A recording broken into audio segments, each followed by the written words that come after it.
मी Prashant decker सर्व शेतकरी आणि शेतमजूर बांधवांना जाहीर आवाहन करतो, उद्या सोमवार दिनांक 29 सप्टेंबर सकाळी 11 वाजता टावर चौक ते तेलारा तहसील कार्यालयावर शेतकऱ्यांचा भव्य आसून मोर्चाचं आयोजन केलं आहे। या मोर्चातील प्रमुख मागण्या, या सरकारने शेतकऱ्यांची सरसकट कर्जमाफी केली पाहिजे, मागील वर्षीचा रोखलेला 100% पीक विमा शेतकऱ्यांच्या खात्यामध्ये तात्काळ जमा केला पाहिजे, केळी पिकाचा यामध्ये हमी भावामध्ये समावेश केला पाहिजे।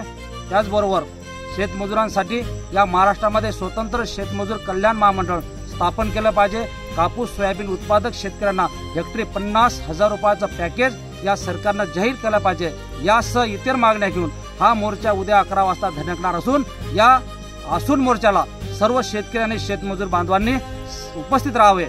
धन्यवाद।